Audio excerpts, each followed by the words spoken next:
में बेड बेचने का मामला सामने आया। बता दें कि 3 दिन तक मृतकों की जानकारी नहीं ले पा रहा अस्पताल, तो ये बड़ी जानकारी आपको दे रहे हैं।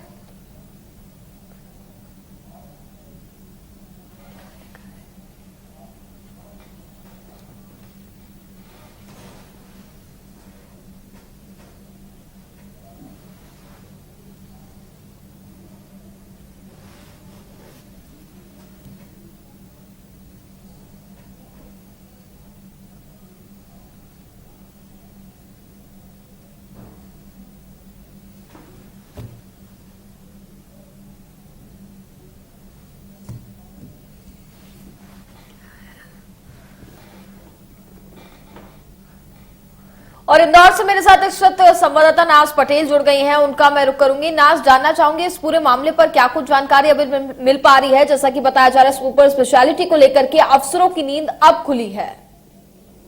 बिल्कुल तरीका, जिस तरह से हम इंदौर में देख रहे हैं कि कोरोना संक्रमित मरीजों को कई चीजों के लेने के लिए दिक्कतों का सामना करना पड़ रहा है, वहीं प्रदेश का सबसे बड़ा सुपर स्पेशलिटी अस्पताल है जहां पर अव्यवस्थाओं का अंबार लगा हुआ है। एक कथित वीडियो ऑडियो वायरल हुआ था जिसमें एक बेड 60,000 रुपए बेचने का आरोप भी जनता ने लगाया है। उन्होंने साफ तौर से ये बात कही है कि अगर उन्हें यहाँ पर अपने कोरोना संक्रमित मरीज को भर्ती करना है तो उन्हें 60,000 रुपए देना होंगे। साथ ही यहाँ पर ऑक्सीजन की कमी भी देखने को मिली थी। इसके अलावा यह भी बात सामने आई थी कि यहाँ पर शव भी अब गायब होने लगे हैं। इस तरह की तमाम अव्यवस्थाओं के बाद भी जो जिला प्रशासन के अधिकारी हैं उन्होंने ध्यान ही नहीं दिया था, लेकिन जब लगातार इस तरह की अव्यवस्थाओं की बातें सामने आने लगी तो अब अफसरों की आंखें खुली है और आज वहां पर दौरा करने पहुंचे हैं।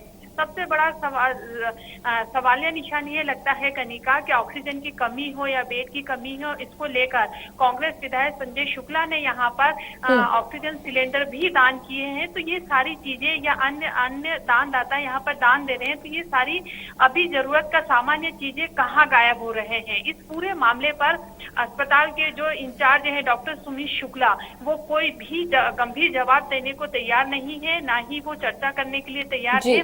जब परिजन उनसे मिलने के लिए वहां जाते हैं या कहीं बात करते हैं तो वह जनता की या किसी की भी बात सुनने को तैयार ही नहीं है। तो इस तरह के गंभीर आरोप लगने के बाद अब प्रशासन के अधिकारियों की नींद खुली है और आज अभी दौरा करने पहुंचेंगे। अब देखना यह है कि इस दौरे का आखिर क्या रिजल्ट निकलता है, क्या आम जनता को राहत मिल पाएगी। कनिका, बिल्कुल नाज, जैसा कि लगातार अगर हम बात करें तो अव्यवस्थाओं की जो पोल है वो खुलती हुई नजर आ रही है, चाहे वो रेमडेसिविर इंजेक्शन की कालाबाजारी हो रही हो, अस्पताल में बेड की व्यवस्था ना हो, ऑक्सीजन की कमी हो, और ये एक और मामला सामने आ गया है। और वहीं हम मुख्यमंत्री शिवराज सिंह चौहान को तो रोज सुन ही रहे हैं, वह तो साफ तौर पर ये कहते हुए नजर आते हैं कि कोई भी कमी नहीं है और जनता को सभी सुविधाएं मिल रही हैं।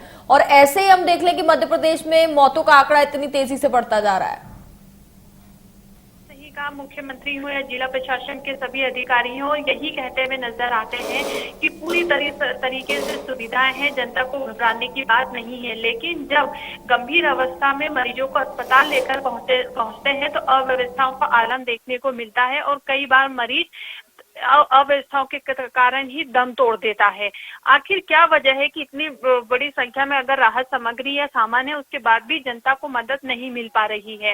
रेमडेसिविर की आज तीसरी खेप पहुंची है, अलग अलग अस्पतालों में दिया जाएगा, सुपर स्पेशलिटी अस्पताल में दिया जाएगा। बीजेपी राष्ट्रीय महासचिव कैलाश विजयवर्गीय ने कई इंजेक्शन भेजे हैं, वो यहाँ पर भिजवाए जाएंगे। तो क्यों मरीजों को नहीं मिल पा रहे? सीधे तौर पर कहा जाए तो यहाँ पर सीधे से कालाबाजारी हो रही है। हालिया दिनों में भी सुपर स्पेशलिटी अस्पताल में यहाँ की नर्स रेमडेसिविर इंजेक्शन की कालाबाजारी करते हुए जो एक वीडियो वायरल हुआ था, लेकिन उसके खिलाफ किसी तरह की कोई कार्रवाई नहीं हुई थी, क्योंकि यहाँ के जो इंचार्ज हैं डॉक्टर सुमित शुक्ला, वो किसी भी बात को गंभीर रूप से लेने के लिए तैयार ही नहीं है। आखिर क्या वजह है कि इतने बड़े अस्पताल की उनको जिम्मेदारी देने के बाद भी इस तरह का अव्यवस्थाओं का आलम है और जनता लगातार यहाँ पर परेशान हो रही है। लगातार चाहे कांग्रेस हो या बीजेपी के नेता यहाँ पर लगातार दौरा कर रहे हैं और जो भी जरूरत का यहाँ पर सामान है वो उपलब्ध करा रहे हैं, लेकिन फिर भी जनता यहाँ पर पहुंचने के बाद परेशान होती हुई नजर आ रही है। बिल्कुल नाज, बहुत बहुत शुक्रिया आपका।